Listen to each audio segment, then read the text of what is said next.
కర్ణాటక ప్రభుత్వం కీలక నిర్ణయం తీసుకుంది. రాష్ట్రంలో శాశ్వత నివాస ధృవీకరణ పత్రం అంటే పర్మనెంట్ రెసిడెంట్ సర్టిఫికేట్ జారీకి గ్రీన్ సిగ్నల్ ఇచ్చింది.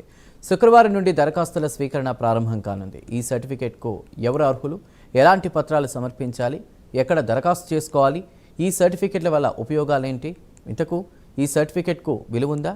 ఇప్పుడు ఈ ప్రత్యేక కథనంలో తెలుసుకుందాం.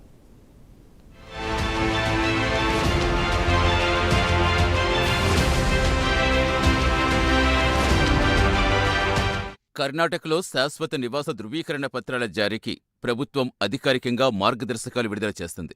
రాష్ట్ర రెవెన్యూ శాఖ ఆధ్వర్యంలో ఈ ప్రక్రియ కొనసాగనుంది. రాష్ట్రంలో దీర్ఘకాలంగా నివసిస్తున్న వారికి అధికార నివాస ధృవీకరణ అందించడమే ఈ నిర్ణయం ఉద్దేశమని ప్రభుత్వం చెబుతోంది.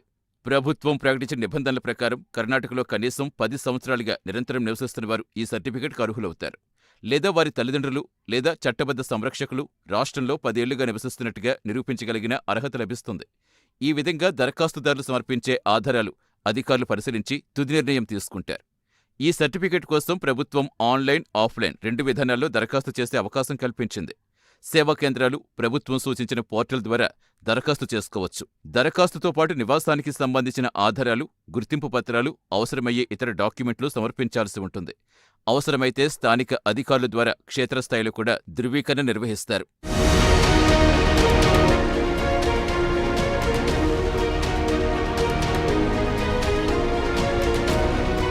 దరఖాస్తు అందాక సంబంధిత రెవెన్యూ అధికారులు పత్రాలు పరిశీలిస్తారు.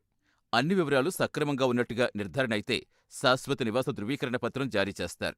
దరఖాస్తుల పరిష్కారం వేగంగా పూర్తి చేయాలని ప్రభుత్వం అధికారులకు ఆదేశాలు జారీ చేసింది. దీంతో ప్రజలకు త్వరగా సేవలందే అవకాశం ఉందని అధికారులు చెబుతున్నారు.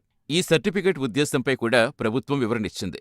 రాష్ట్రంలో శాశ్వత నివాసానికి అధికారిక ధృవీకరణ అవసరమయ్యే సందర్భాల్లో ఇది ఉపయోగపడుతుందని పేర్కొంది. ప్రత్యేకించి నివాస ఆధారం సమర్పించాల్సిన కొన్ని ప్రభుత్వ ప్రక్రియల్లో ఈ సర్టిఫికేట్ ఉపయోగకరంగా ఉంటుందని అధికారులంటున్నారు.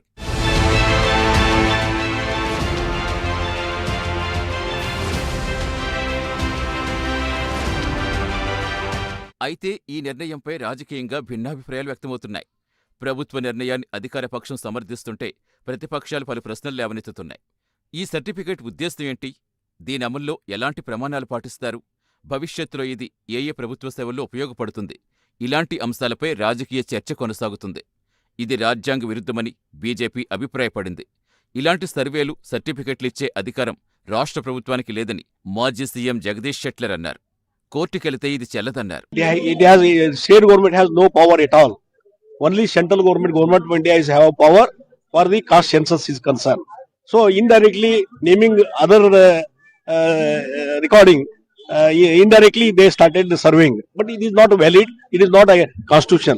This also permanent resident certificate issued by the state government.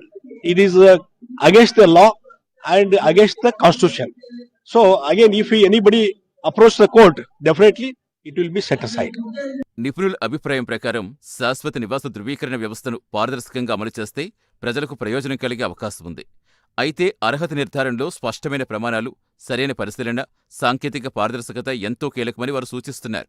దరఖాస్తు చేసుకునే ముందు ప్రభుత్వం విడుదల చేసిన మార్గదర్శకాలు పూర్తిగా పరిశీలించాలని అధికారులు సూచిస్తున్నారు. అవసరమయ్యే పత్రాలు సిద్ధంగా ఉంచుకుంటే దరఖాస్తు ప్రక్రియ సులభంగా పూర్తవుతుందని అంటున్నారు. మొత్తానికి కర్ణాటక ప్రభుత్వం ప్రవేశపెట్టిన శాశ్వత నివాస ధృవీకరణ పత్రాల వ్యవస్థపై రాష్ట్ర వ్యాప్తంగా ఆసక్తి నెలకొంది. ఈ ప్రక్రియ అమలు, ప్రజల స్పందన, రాజకీయ పరిణామాలపై మరింత స్పష్టత రానున్న రోజుల్లో తెలుస్తుంది.